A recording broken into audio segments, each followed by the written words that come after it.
इस video class में Bihar board के कक्षा 6 के विज्ञान के अध्याय 18 के सभी प्रश्न उत्तर करने वाले हैं। वीडियो को पूरा देखिएगा और वीडियो अच्छा लगे तो वीडियो को लाइक करके चैनल को सब्सक्राइब कर दीजिएगा। और इस क्लास का पीडीएफ टेलीग्राम पर मिल जाएगा, जिसका लिंक डिस्क्रिप्शन बॉक्स में है। तो चलिए वीडियो को शुरू करते हैं। अध्याय 18 है ठोस कचरा प्रबंधन, जिसका पहला प्रश्न है रोजमर्रा के जीवन में प्लास्टिक इस्तेमाल करने के लाभ और हानियों को बताएं। तो इसका उत्तर होगा रोजमर्रा के जीवन में प्लास्टिक इस्तेमाल करने का लाभ। प्लास्टिक किस तरह हमारे जीवन में घुल मिल गया है कि बताना बहुत ही मुश्किल तो नहीं है। प्लास्टिक से हमें बहुत से फायदे तो हुए हैं, जैसे वर्षा के दिनों में अगर वर्षा होती है तो कोई भी वस्तु को ढक देने में उसमें पानी का प्रवेश नहीं होता है। अनाज, गेहूं, चावल इत्यादि चीजों को हम लोग इन प्लास्टिक से ढक कर ही बचाते हैं। प्लास्टिक के खिलौने को देखिए, बच्चों को कितना भाता है और यह डर भी नहीं रहता कि बच्चों के हाथ पैर कट जाए या किसी प्रकार का नुकसान हो सकता है। हम लोग टेबल, कुर्सी, कूलर इत्यादि इन सभी चीजों को प्लास्टिक से बनाती है उसी का प्रयोग करते हुए, क्योंकि इसका वजन लकड़ी या लोहे की अपेक्षा काफी कम होता है। रोजमर्रा के जीवन में प्लास्टिक इस्तेमाल करने की हानियां इस प्रकार हैं। प्लास्टिक इस्तेमाल करने से हमें काफी परेशानी झेलनी पड़ रही है। प्लास्टिक की कई चीजों की उपयोगिता बहुत कम समय तक के लिए ही होती है और वह जल्दी ही कूड़े में फेंक दी जाती है। हम लोग अपने घर के कचरे को प्लास्टिक की थैली में भरकर बाहर फेंक देते हैं। जो गली मोहल्ले के आवारा पशु भोजन की खोज में जब इन थैलियों को देखते हैं तो प्रायः प्लास्टिक की थैली को भी निगल जाते हैं। कभी कभी तो इस कारण उसकी मृत्यु भी हो जाती है। सड़कों तथा अन्य स्थानों पर असावधानीपूर्वक फेंकी गई ये प्लास्टिक की थैलियाँ अक्सर बहकर नालों अथवा शिविर में पहुंच जाती है। इसके फलस्वरूप नाले अवरुद्ध हो जाते हैं और गंदा जल सड़कों पर फैलने लगता है। 2 नंबर प्रश्न है कचरे के प्रबंधन के लिए हम क्या कर सकते हैं। इसका उत्तर होगा कचरे के प्रबंधन के लिए हम यह जान चुके हैं कि आजकल विभिन्न प्रकार के कचरे से काफी परेशानियां खड़ी हो रही है। आने वाले समय में इसके निपटान की समस्या और भी गंभीर हो जाएगी। इसलिए इन कचरे को, जिनमें प्लास्टिक भी शामिल है, के निपटारे के लिए निम्न 4 आर सुझाए गए हैं। 4 आर को हम अपनाएंगे, कचरे से छुटकारा पाएंगे। आइए इनके बारे में एक एक करके जानकारी प्राप्त करते हैं। क में है मान लीजिए, जैसा कि ऊपर हम लोग ने जान लिया है कि प्लास्टिक की बनी थैलियाँ या सामानों का उपयोग करना स्वास्थ्य के लिए हानिकारक है। अतः प्लास्टिक का उपयोग नहीं करने के लिए सभी को मना रिफ्यूज कराने हेतु जागरूकता लाने की हेतु अभियान चलाना चाहिए। कम है उपयोग कम, तो आजकल की चीज़ों को इस्तेमाल करके फेंक देना बहुत आम बात हो गई है। हम बहुत सी ऐसी चीज़ें भी इस्तेमाल करते हैं जिसके बिना भी काम चलाया जा सकता है, यानी जो बहुत ज़रूरत नहीं होती है। जैसे जैसे हम अपनी ज़रूरत बढ़ाते हैं वैसे वैसे कचरे भी बढ़ता चला जाता है। जैसे दुकान में कमीज प्लास्टिक में रखी होती है ताकि वह गंदा ना हो। जब हम उसे खरीदते हैं तब दुकानदार उसे अलग थैली में देता है, जिस पर दुकान का नाम आदि लिखा होता है। जब हम पहनने के लिए कमीज निकाल लेते हैं तब दोनों थैलियों को फेंक देते हैं। हमें ध्यान भी नहीं रहता कि कमीज में फट जाने से कई साल बाद तक भी ये दोनों थैलियाँ कचरे का हिस्सा बनी रहेगी। गम है पुनः उपयोग, तो कुछ कचरा ऐसे होते हैं जिनका पुनः उपयोग किया जा सकता है। आइए ऐसे कुछ चीज़ों को सूची बनाइए जो अपने हाल ही में कूड़ेदान में फेंकी गई कबाड़ी से बची हो। आपस में चर्चा कीजिए कि उन चीज़ों को कैसे दोबारा इस्तेमाल में लाया जा सकता है। तो इस प्रकार चीज़ों को फेंकने के बजाय उन्हें दोबारा इस्तेमाल करने से कचरे का निपटान में मदद हो जाती है।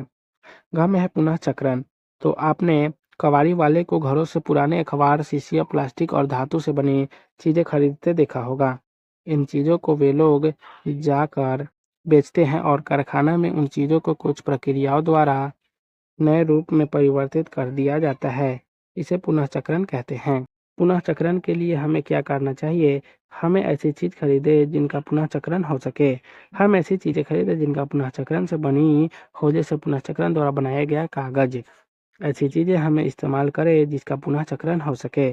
कंपोस्ट खाद, तो कंपोस्ट खाद रसोई और बगीचे से निकलने वाली कचरे का पुनः चक्रण करने का सबसे अच्छा तरीका है। कंपोस्ट का अर्थ है पौधों और जंतुओं के मृत शरीर और जैव निम्नीकरण पदार्थ का सूक्ष्म जीवों द्वारा मिट्टी जैसे पदार्थ में बदलना। यह पदार्थ मिट्टी को उपजाऊ बनाता है और खाद के रूप में पेड़ पौधे की वृद्धि में सहायक होता है। इससे हमें दो फायदे हैं, एक तो खाद मिल जाता है और दूसरा कचरे का भी निपटान हो जाता है। 3 नंबर प्रश्न है, पुनः चक्रण का अर्थ स्पष्ट कीजिए। तो इसका उत्तर होगा, कबाड़ी वालों को घरों से पुराने अखबार, शीशियाँ, प्लास्टिक और धातु से बनी चीजें खरीदते देखा होगा। इन चीजों को वे ले जाकर बेचते हैं और कारखानों में इन चीजों को कुछ प्रक्रियाओं द्वारा नए रूप में परिवर्तित कर दिया जाता है। इसे पुनः चक्रण कहते हैं। 4 नंबर प्रश्न है, पॉलीथीन का बहुत ज़्यादा उपयोग करने से हमें किस प्रकार के नुकसान का सामना करना पड़ रहा है। तो इसका उत्तर होगा, पॉलीथीन का बहुत ज़्यादा उपयोग करने से हमें परेशानियां झेलनी पड़ रही है। प्लास्टिक की कई चीज़ें की उपयोगिता बहुत कम समय तक के लिए ही होती है और वह जल्द ही कर कूड़े में फेंक दी जाती है। हम अपने घर कचरे को प्लास्टिक की थैली में भरकर बाहर फेंक देते हैं। गली मोहल्ले के आवारा पशु भोजन की खोज में जब इन थैलियों को देखते हैं तो प्रायः प्लास्टिक की थैली को भी निगल जाते हैं।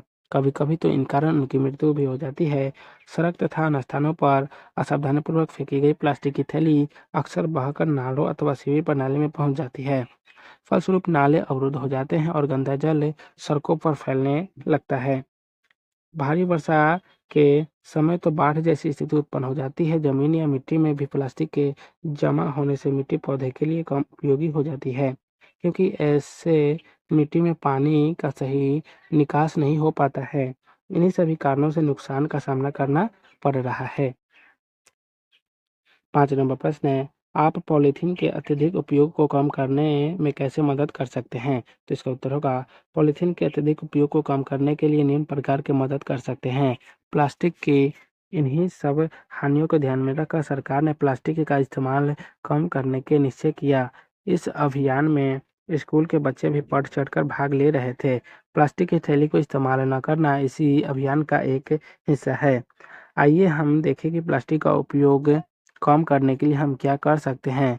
कमें, बाजार जाते समय घर से कपड़ा अथवा जूट की थैली लेकर जाएं। खमें, दुकानदार से प्लास्टिक की थैली न लें, उनको समझाएं कि वे कागज की थैलियाँ का इस्तेमाल करें। गमें, हम खाद्य पदार्थों को रखने के लिए प्लास्टिक की थैलियाँ यानी पॉलीथीन का उपयोग न करें। गमें, पॉलीथीन की थैलियों को सड़क और नालियों में न फेंकें।